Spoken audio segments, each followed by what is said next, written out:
Yeah.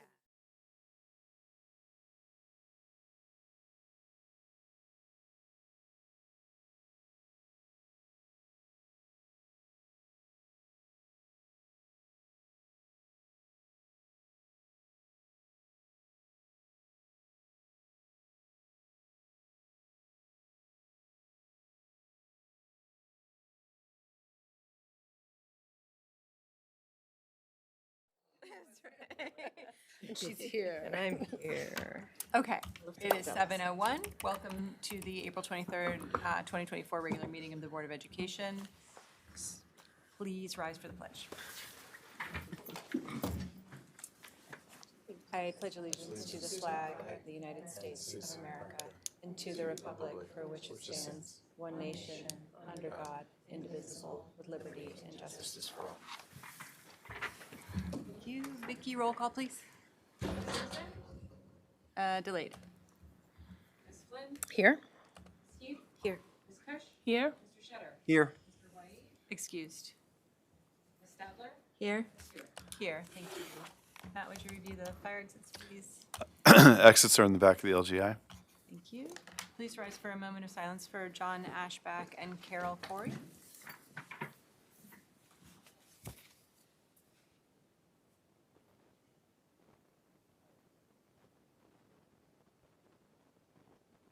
Thank you. Can I have a motion to waive agenda items 4, 5, 6, 7, 8, 10, 11, 12, 13, 14, 15, 16, and 17? So moved. Laura, second by Eunice. Comments or questions? This is normally not a normal meeting, and so we're condensing it to the essential items that we have to get to. All in favor? Aye. Aye. Opposed? I'm also in favor. Passes. I'm going to say you're a yes. Am I right? Yes. 7. Open to the public. Are there any people? Yes. That's you, Barb. Come on up. Good evening. Thanks for having me. I'm Barbara Fisher. I'm a board member for the Foundation for Beacon Schools, and I'm the newly appointed chair of the Teacher Grant Committee, so bear with me while I get my bearings and figure out what I'm actually doing. We've recently concluded our spring grant cycle, and it's my pleasure to share with you some information about the 2 grants that we'd like to provide funding for from the spring. First, there is a grant for Miss Charter, an art teacher for both Rombout and Beacon High School, that asked for some really cool, fancy inks that blend and made me read, and my science geekiness got all excited. And so the program is really cool. She wanted some fancy stuff to try it as a pilot to see if it's going to work out. And so we funded that one. And then the second grant that we are funding is for Miss Biersack and the 4th graders from South Avenue are going to Legoland. They asked for some help with some additional transportation for extra time. So we've decided to pay for 40% of this project for students that might need financial assistance for such. So the total amount from this spring is, we want to give you money for these 2 grants, is $883 this time. And we are proud to be able to support the teachers and students for this district. This is the 3rd year run, and I think this is the 6th cycle. And yay. So here's to hoping we get to do more stuff going forward. Thank you so Thanks. much. Hope you guys have a great night. Good luck. I'm leaving.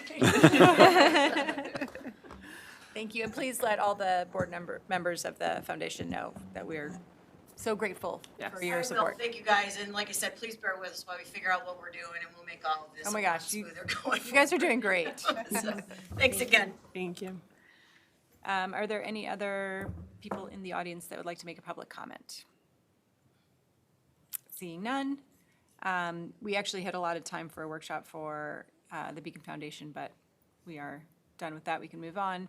So we have a budget update from Dr. Landahl and Anne Marie Corderoni.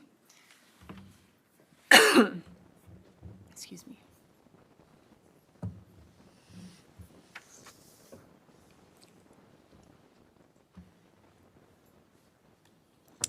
Good evening, everyone. So we are this is the same presentation as last week, although we have, two new slides or two changes. So we are going to kind of quickly go through this because obviously we went into this in depth the last time. But when we get to the new parts, we'll spend a little bit more time.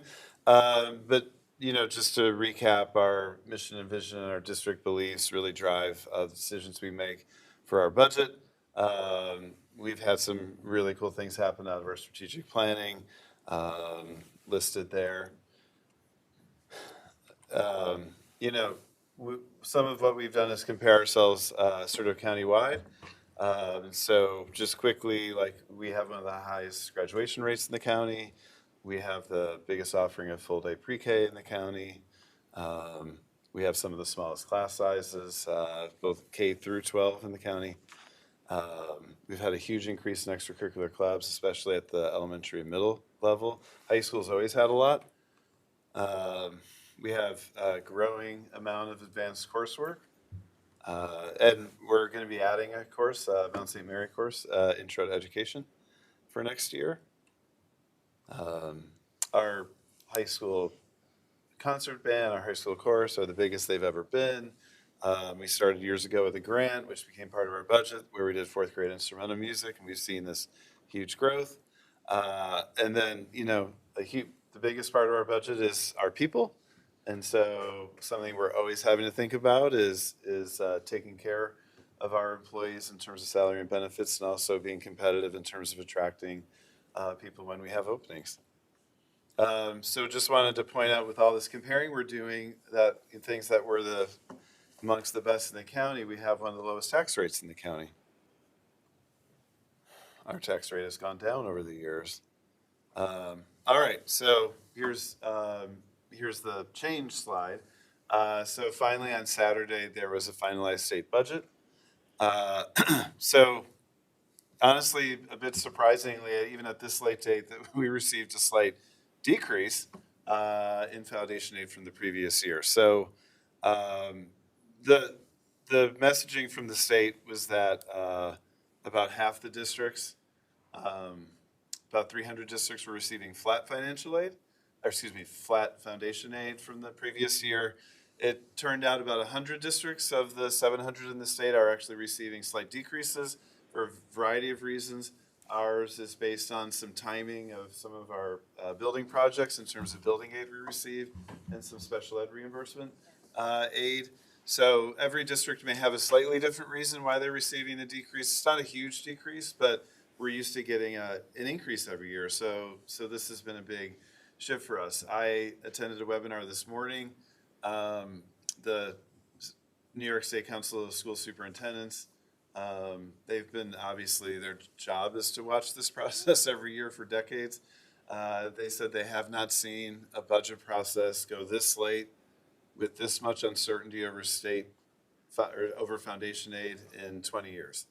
And so this precedes, Governor Cuomo in terms of this uncertainty was in like the 2000s when school districts were trying to do all this planning and not really having a sense of what they were getting until really the last second. So I think, we're not going to spend a lot of time on advocacy. One of the messages we received today was expect more of this and expect worse. So, I try to, if I'm going to talk about politics at this venue, I'm going to just keep it to how it impacts Beacon. So the sense is that the governor won this round of decreasing funding for schools in terms of these Save Harmless districts, which, those are half the districts in New York. Beacon is one of them. And she'll probably be going after more quote unquote savings. We reviewed in this webinar some of the quotes she's made over the last few months. One is why would the state be paying money for empty seats? That she's referring to schools that have slight declines in enrollment. She's also said school districts are sitting on a lot of money in terms of fund balance and reserves. Just to address those things, I think we all feel across the state and the country that even if we may have slightly less students, the needs have grown that's well documented, of students, not just in Beacon, but everywhere. And so even if we have quote unquote less seats, we have more and varied needs of our students. And then Beacon certainly is not a district that is quote unquote sitting on a lot of money in fund balance and reserves. We lead a pretty lean operation here, and so but that's what she's been saying. So anyway, it was, once again, I've had a lot of these sobering webinars and meetings this year. This was certainly like kind of the message was, if you're one of these 300 districts, keep planning for next year and the years after, because this is not going away. This is probably going to get tighter. So that said, the one unknown right now, at least from the superintendent's organization's vantage point, granted, they've just been getting these budget materials sort of over Sunday and Monday. It's Passover right now, so that, they haven't had a ton of time to dig into it. But there is, and I honestly am frustrated that we don't know more right now, but there is more money for pre-K, supposedly, in this budget. I say supposedly because I haven't really seen it, but they did mention it today. They don't have the information for that. So that could be a positive for Beacon, but it could also be something, we've kind of gone down this road before, where it could be money just for new pre-K classes, which we don't have a need for. We need more support for our current ones. So as soon as I know about that, we will let you know. If it does mean more funds for Beacon, we would incorporate that money into our operating budget and help us offset some of the other things that we're trying to keep afloat.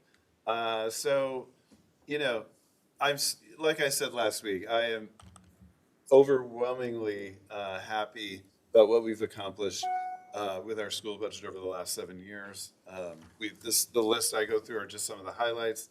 But we've really, really impacted students pre-K through 12 in the district in a positive way with decisions we've made in here regarding the budget. This is a tougher year. This is the first one where we've had these kind of things to deal with since I've been here. So it certainly, isn't the easiest. So again, this is what we're working through right now. Implementing position control, it sounds super vague. But what it means is and this is just at every level in the district, every single employment group, really except transportation. If somebody retires or leaves, we're deciding whether that position needs to be replaced.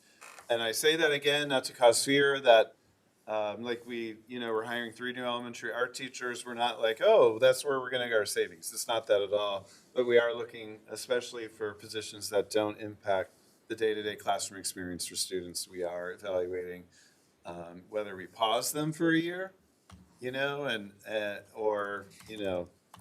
or various options. But we're working through that now with our department leaders and our principals, reducing contractual services, just like across the board, different things we do, especially through BOCES. We're looking to reduce a lot of that. And then seeking grant opportunities. We're already trying to work on a mental health grant that came out. We are just going to be going after grants like crazy. It's not a replacement for what's happening at the state level, but it will help our students. So we are going to go after that. Essentially, what all of this boiled down to is about a $1.1 million gap that we've been working to close, over the last few weeks with everybody. Yeah. You were originally, when you did this presentation last week, you were expecting a $900,000 gap, right? Right. Okay.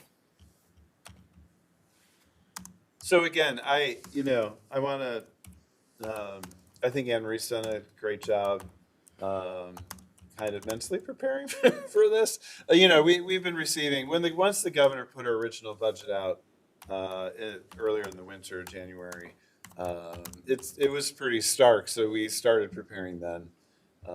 I don't think we thought it was going to land like it landed, but even so, we have been prepping for this. And again, the things that we just listed and those previous slides, we're committed to keeping all those things. We're really working hard not to impact the student experience, the day-to-day classroom experience. So we're looking at things that are more behind the scenes positions for right now. And then I really think, we had the board retreat in January where we talked about long range financial planning. I think honestly, starting like July is when we really begin like year-round budgeting and prepping for whatever's coming our way from Albany for for the upcoming cycle. They did say, and this is also probably well known to you, but they expect the recommendation from the Rockefeller Institute. Is that what it's called? The so. recommendations about changes to foundation aid. I think so. The governor's asking for by December 1st. They see no reason, this is my organization, NISCUS, they say no reason why that will be late. So, and there will be a huge sort of input process through that. It's a really short timeline for a huge change. So I think there's a lot of doubt what sort of happens in that process. And then, this is my understanding, the governor doesn't have to accept it, or the legislature and the governor don't have to accept these recommendations, but they will get these recommendations in December. So just back to the pre-K part, that is the one unknown right now. It could be a positive for us. We're keeping our fingers crossed. If it's not, I've said this in previous meetings, but I really think that's a huge opportunity for advocacy for us. As a district that's doing a lot with full-day pre-K, we should be getting more per student. And that came up in this webinar. There's other districts across the state trying to do what we're doing as well. And it just seems to be a thing that makes sense. If you're putting money into UPK from Albany, that it should be supporting what's already in place. So that's what's happening. And then there's not a lot on this slide. No. I did share, Vicki did share with you on board docs the revenue piece of the budget, so you can kind of see how it was built. So our budget that'll be on the ballot is $83,855,000. It's a 3.09% increase from year to year. You remember too, we'll go on to the next slide, that our levy, I keep doing that, I'm sorry. Okay, our levy is 3.91%. So basically the difference is you're gonna see there's a reduction in state aid. Some of it was a little bit more, it did surprise us a little because, the foundation aid was flat, but the expense-driven aids were less, which, there are various reasons for. So we are going at the cap, which is the 3.91%, and we have a couple of other revenue sources that are going to offset the budget, but that would be the total budget of the $83,855,000. And again, we talked about the tax levy, but when Matt was talking about this not being an issue since the early 2000s, that was before the tax cap. So when people didn't get their state aid, they would say, oh, well, then we'll just raise the levy more. But now we can't do that. So you're stuck with the levy and you're stuck with the aid. And so then lies the problem of Is how there any talk about, changing the tax cap? I have not heard a word about No. that. That will not be touched. This is what I hear. Right. You mentioned that the decrease in aid this year had something to do with like timing in our building aid. Some of it was a little bit of building aid, some was a little transportation aid. We did see some decrease in high-cost special education. And Heather and I were talking about it today, and it'd just be what we're offering, so only certain things qualify for high cost. So they give you an estimate, but then timing and what you offer kind of impact it, and you don't see it until the following year. So if you look at the spreadsheet that's attached to board docs, and I'll include it in the budget hearing information when we do that again in public, but you're gonna see, it's basically a comparison of last year at this time when we were doing the budget and this year at this time. But what they were showing is they made reductions even for this year, and which will have to impact us as well, which we're planning for. I think these are things, forgive me or correct me if I'm wrong, these are things that might happen every year Yes. to year, but they're not noticed because you're getting a Right. solid It'd be increase in about, foundation yeah. aid, so you're not like, There's a the cushion. governor would respond to that slide and say, I didn't decrease you, I just kept Right. your foundation aid flat, and you're you know, your other aid. Your related operations expenses. and your numbers are all generated, right? But we're certainly sharing that it's a slight decrease because it is like, and we need people to know that. Right. But is there anything that we can become smarter about in terms of avoiding those kinds of decreases? You know what I mean? Like, I understand that we don't have a lot of control over the overall mission of Governor Hochul to decrease foundation aid, but it seems like they're finding little loopholes, and maybe we need to figure out those loopholes before. Yeah. Yeah, the high-cost special We haven't education. done this here, but there's sometimes you can have an outside evaluation to increase your aid. Like they'll look at everything you do and they could, you know, so we. Yep. It feels like it look might be into doing worthwhile, that. yeah. But I mean, one of the things, and again, correct me if I'm wrong, you know, I talked about contractual services. So we're having to scale back on some things there. Those are things we typically mostly run through BOCES. So us decreasing that is going to decrease BOCES aid. our BOCES aid next year. Yeah. Like it feeds itself a little bit, but it just kind of is what it is a little bit. But I think whether we think we could do it ourselves, but this was a long time ago where in a previous district we worked with I think it was Capital BOCES. They did like an analysis of ways you can increase your aid, and they share the information with the board and us, and so that could be something.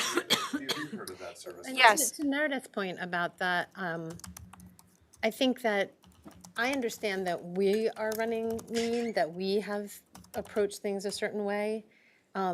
I guess what I'm wondering is there any validity to some of the statements she's making? That are there districts that are sitting on a lot of cash? Is there something that they're correcting for that isn't really our problem? And is there a way that we could present that we're actually doing all the things that that are your goals, and our aid should be in line with that? Yeah, that came up in the webinar. There was a few superintendents who, this was in the chat, but a few superintendents said exactly what you said, like, we don't have 10% fund balance, we're Right. not socking money away, like, why are we kind of getting But are punished, there so to districts that speak? are Like, doing that? And so, There are districts that have that. Right, so So- it's painting with a broad brush. yeah, so the group asked for, like, is there any way to advocate for different rules apply to districts that are Right. putting it, so, I mean, they always say, of course, we'll lobby for that, but I never really know how far that can go. But I think we would need to kind of fine tune that with like a lobbyist to make that pitch effective. But I think it's certainly a real thing. Well, I think we should tell the story of that, though. If we Yeah, have that information, then we need to start, because this is a policy that's painting with a broad brush, and we have been really responsible here, and it's hurting us. And I think that, I'm sure there's, other districts that have been as well really responsible, and then there's some, I'm sure, that have not. And I just think that we're getting lumped in. I think a counter narrative needs to be developed where even if we create a case study of what we've been doing here in Beacon and how we've funded things, and we didn't fund teacher salaries through, COVID aid. the grant money, and we did things, we trimmed our sails pretty well during the pandemic. I think that there's just because I think if this is actually happening elsewhere, then that's going to be the thing that gets fixed. And then our story of like how it's really caused harm will be buried. So I think like Right. if there's some way I think that would be funds well spent to do a study here of what we've been doing. Well, I think we should, in the very short term, let our direct elected officials know that we don't fit the profile that, Right. that this was meant to work on. Because I don't think they really understand necessarily or are paying attention to those details and to the law. I mean, we're all hearing the same thing: declining enrollment, large amounts of COVID aid left over, et cetera. We need to at least let our people know that we sat down with, who promised us that this would not be happening to us right now, and here we are. Right. That Right. this did happen to us, Right. and we were lumped into a category that we don't belong. I'm also interested to know, who is the Rockefeller Institute going to be talking to? And Right. like, What's who their is going to be methodology? talking to them about this? Is it going to be like the chair of the education committees and like, in the legislature, like, who are they dealing with? And like, making sure they're getting the right story as well. Yeah, I don't know all the details of that. There was some, not even speculation, but, the Rockefeller Institute is out of SUNY. That's something that the governor essentially controls. And they pointedly did not have the the state education department do this Foundation Aid study, because that's something that the governor does not control. So, obviously, there's a lot of politics baked in from the beginning of this. There's $2 million for this study. And I mean, they were hypothesizing, how could this group literally spend $2 million in 6 months, or 7 months, anyway, but Is there, there's like a public Lot of input donuts. requirement and things like that, but I don't really. is there a narrative taking shape around, like, I know with Cuomo, one of the things that I think was very clear that we always saw was that there was this effort to make public funds available to private schools to make sure that whatever, I remember that was with the technology, that everything had to be, that funding, any state funding had to be equally given to private schools, or at least some money set aside for private schools. So there was this common theme in his approach, which seemed to be around funding private schools with public money. But is there anything that's taking shape about her longer term goals? Like, what's the point here? It would be pure speculation on my part. Right. I think, there's a number of other things she wants to accomplish. Yes. And I think I haven't paid a ton of attention because we've been working on this, and her sort of victory lap with the budget being settled, what she's talking about are like housing and, I don't really. I There was haven't a been paying sense close in that attention, first year that it was like, wow, you gave the schools a lot. You gave them a lot. What about us? What about us? And now there's like this sort of reconciliation of other budgets going on of like, okay, now it's your turn. The housing advocates are unhappy too, though. Yeah, no, everybody's angry, but that's kind of the vibe. I mean, basically what people are saying is that she refused to raise taxes on, Right. On the wealthy. Right. And so there is no money for public education. Got it. That makes sense. That's a narrative. There you go. Do we know where we stand in comparison to neighboring districts with the levy? I can share that with the I board. just meant, are we close? Are we, Interestingly enough, so some districts, our levy increase is probably a little bit higher than most, not an exceptional amount, because we have the tax-based growth factor, so we are allowed to grow more. okay. Some districts in the county didn't get a decrease, they got an increase in aid for, whatever reason that was, so, and some have chosen not to go to the cap. We always try to maximize the amount of money without Okay. really burdening the taxpayer. But I do have a chart which I can put through on the hearing. No, I to just didn't share. know if I knew everybody's kind of but I know some districts have more fund balance, which then can be used to decrease the levy rate. So I get that, but I just didn't know. I think there's at least 4 or 5 districts in Dutchess that are not going all the way to the cap. And there's some in the same boat as us. Yeah. Okay. Yeah, that there's are doing that. certainly, we're one of, I think, 4 or 5 districts in Dutchess that are the hold Okay. harmless or save harmless flat Right. districts, so we're all, some of us are growing more gray hairs on our head than others this spring, but anyway, I mean, one of the things they said today, and I get this is the superintendent group, and ultimately, levy decisions are up to the board, but they were saying with this uncertainty around where Hochul wants to go, that districts in our boat should be going to the cap every year. Just with the state foundation aid uncertainty. Does our district have fewer is our decline in enrollment more compared to other districts? No, or- it's not anything dramatic, but we certainly haven't gained enrollment the last few years. We've Right. lost about 100. I'm just wondering if it's the comparison. It's nothing massive. I think, if you look at NISBA clips and you see districts talking about laying off dozens of teachers, they're Yeah. have a bigger drop off than we do. So I think that's what maybe caught us off guard a little bit too, is, so. But that we didn't have a significant decline in enrollment, we still lost I mean, one. not a huge one. Not a huge, no, but we've been progressively decreasing. I mean, we did lose students during COVID and some of them didn't come back. Right. We should, in our finance and planning, we should unpack where everyone's going and just figure out where those, maybe how we can get them back. Well, I think full day pre-K is a step in that direction. Yeah. I think so. So, it sort of, as it potentially attaches families to our district a year earlier.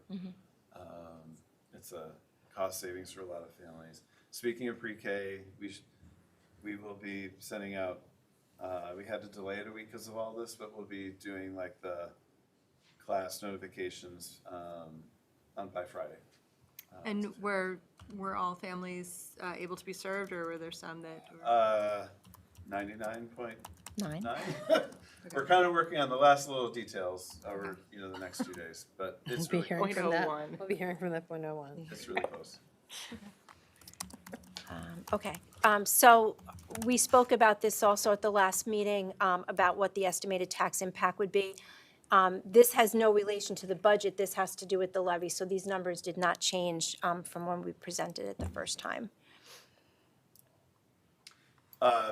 I won't speak at length, but on May 7th, we will do a presentation about, we're not stopping dead in our tracks. We're going to be moving forward with a reading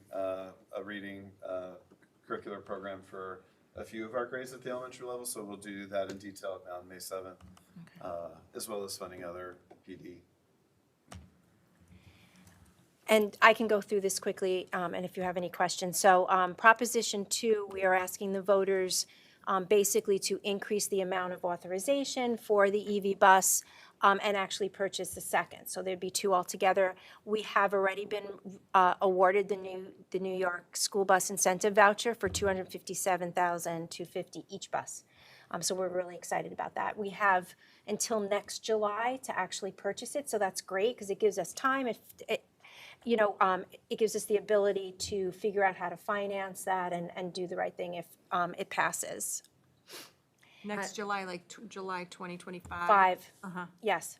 I don't know if you saw, but in the budget, there was also, they're supposed to establish a zero-emission school bus resource center within NYSERDA to help districts. I don't know. Okay, I'll take it. Yeah. I'll take the help.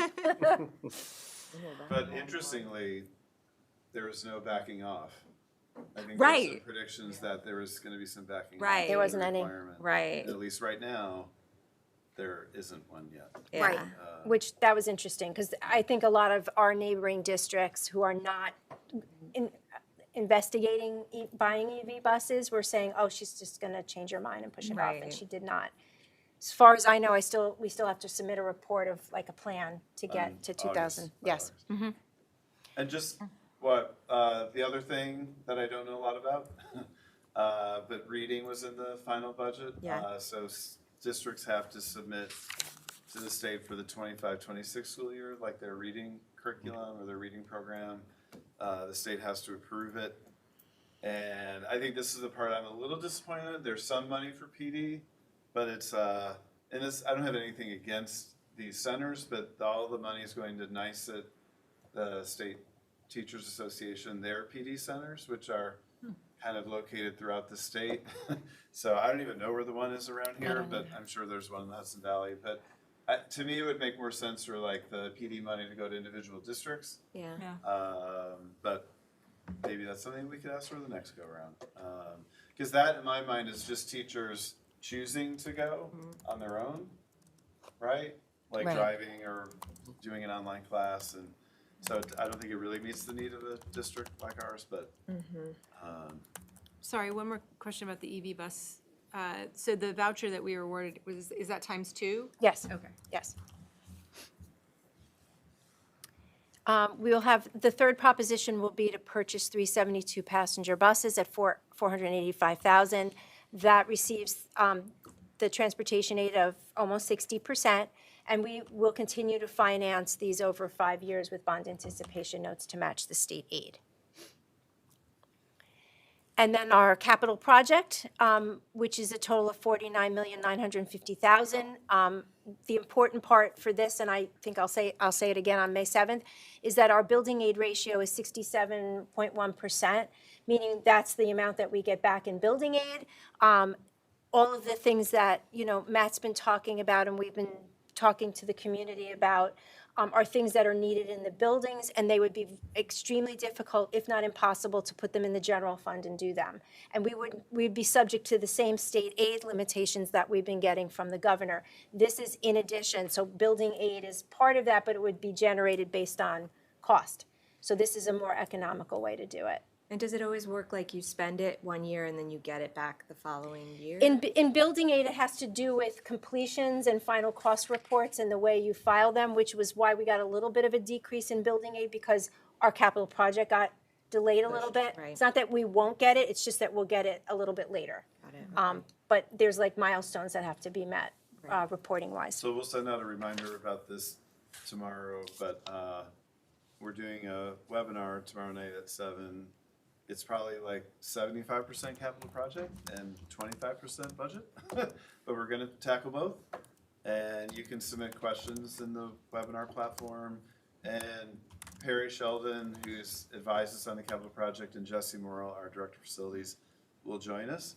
So they'll be able to give some more expert answers on some of the building stuff. And it'll be recorded and we'll put it on YouTube.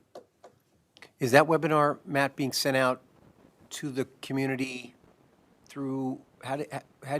The way we shared with the community is on Facebook and Instagram.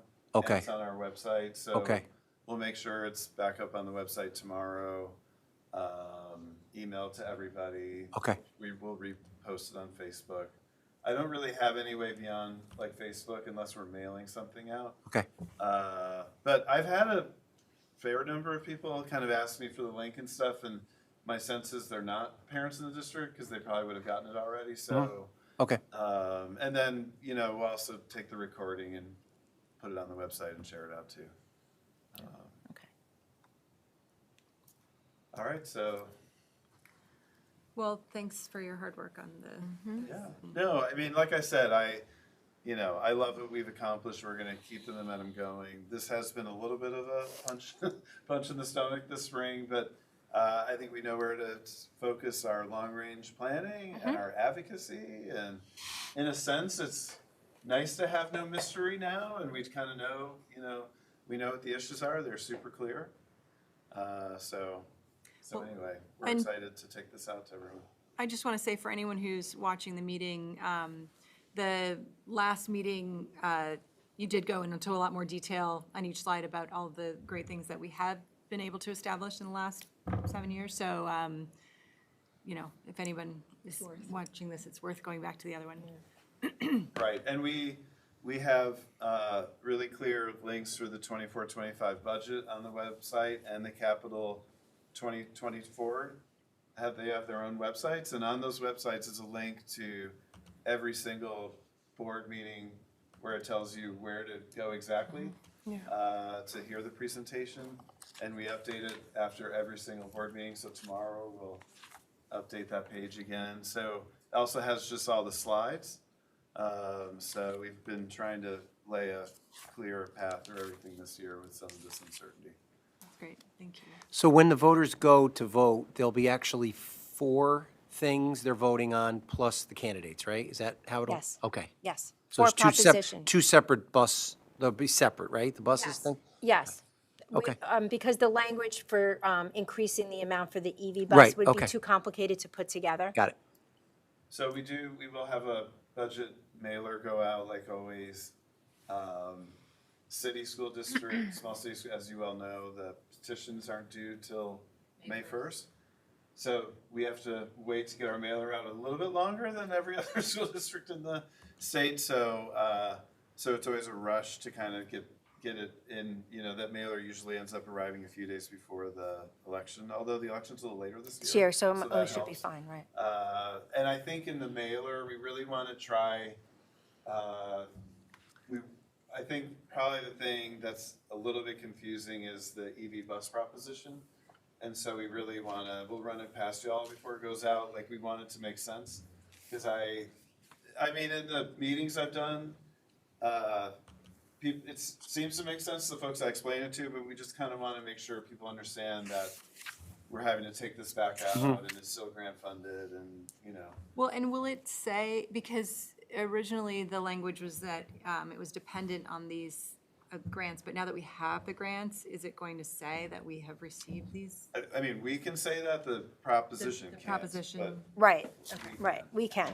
We can say, you know, great news we received, Yeah. you know, that kind of thing. Well, hopefully the Highlands Current will cover it. If only they could hear us.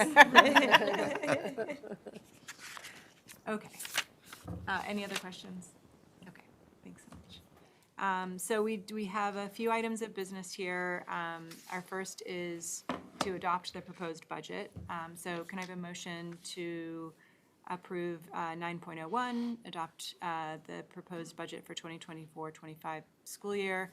I'll read the action. Be it resolved that the Board of Education of the Beacon City School District does hereby adopt the proposed school year budget for the 2024-25 school year in the amount of $83,855,000. So moved. Kristen, is there a second? Second by Eunice. Are there any comments or questions? All in favor? Aye. Aye. I'm also in favor. Anyone opposed? Passes 7-0. 9.02, be it resolved that the Board of Education does hereby adopt the property tax report card for the 2024-25 school year. Can I have a motion to approve 9.02? So moved. Flora, Second. second by Alina. Comments or questions? All in favor? Aye. Aye. Opposed? I'm also in favor, passes 7-0. 9.03, this is for the BOCES administrative budget.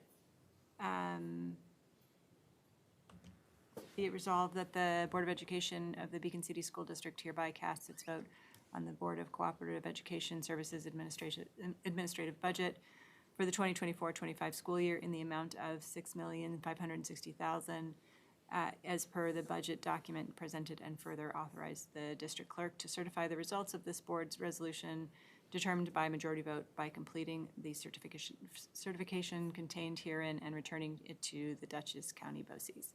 Can I have a motion to approve 9.03? So moved. Kristen? Second by Flora. Comments or questions? All in favor? Aye. Aye. Opposed? I'm also in favor, passes 7-0. So 9.04 is for the BOCES board members. So there are 3 vacancies and 4 people running for these vacancies. So I guess we should first have nominations for, I never quite know how to do this well, to vote for. For each? Yeah. Yeah, okay. So are there any candidates that anyone would like to? I'll nominate Karen Burka. Karen Burka, there's a Second. second by Kristen. So I guess I'll just see if we only have 3, then we're good at 3. If not, we'll have to eliminate. Are there any others? I'll nominate Karen Smythe. Yeah. Second. Second by Eunice, okay. Any others? The other two will. I'll nominate Judy Moran. Judy Moran, is there a second for Judy Moran? Okay, any others? Did you have somebody? Who seconded that? Second. Alina. Okay, I'm hearing no other nominations, so can I have a motion to approve Karen Burka, Judy Moran, and Karen Smythe? Is it Smith or Smythe? Smythe. Smythe. I think it's Smythe, yeah. for the Dutchess County Board of Cooperative Education Services. So moved. Eunice, Laura, all in favor? Aye. Opposed? I'm also in favor, passes seven. Rose, some of these feel like a, Never know how to do. yeah. I know, I always feel like I baby do deer it walking. in an awkward way, but at least we have established so that we true. all are agreeing on it. Yeah, Eric, I thought you had like might know somebody that I was. No, like, oh, is he gonna? I I was didn't. looking at you like, what do we No, do, no, Eric? I that was know good. the ones that I. I'm good with those I three. feel like the candidates should know that writing a letter or coming makes a big difference. Yeah.